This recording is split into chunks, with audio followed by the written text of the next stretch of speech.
అందరికీ నమస్తే అండి. సో లాస్ట్ 1 మంత్ నుంచి లాస్ట్ మంత్ 15th నుంచి ఈ మంత్ 15 దాకా సో రోడ్ సేఫ్టీ మంత్ని అబ్జర్వ్ చేయడం జరిగింది. సో దీని భాగంగా police, transport and revenue administration తరపు నుంచి across the district different awareness ప్రోగ్రామ్స్ని ఏర్పాటు చేయడం జరిగింది. సో దాని భాగంగా ఈరోజు ఒక బైక్ ర్యాలీని, హెల్మెట్ అవేర్నెస్ గురించి ఒక బైక్ ర్యాలీ ఏర్పాటు చేయడం జరిగింది.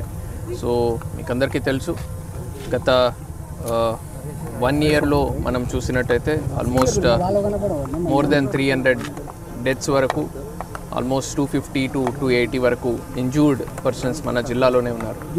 సో మా జిల్లాకి సంబంధించి more than 500 kilometers of national highway ఉంది.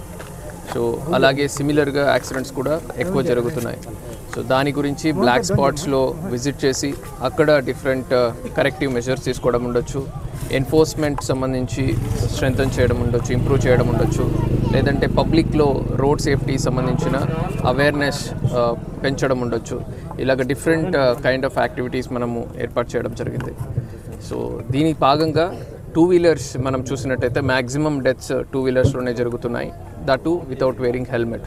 సో హెల్మెట్ వేరింగ్ అనేది చాలా ఇంపార్టెంట్ ఆస్పెక్ట్ అవుతుంది, because more than 50% of the deaths మనకు 2-wheelersతోనే జరుగుతున్నాయి, దాంట్లో కూడా హెల్మెట్ వేసుకోకుండా ఉన్న కేసెస్లోనే. So in order to raise awareness about that మనం ఈరోజు హెల్మెట్ సంబంధించి ఒక 2-wheeler ర్యాలీ కండక్ట్ చేయడం జరుగుతుంది. Thank you.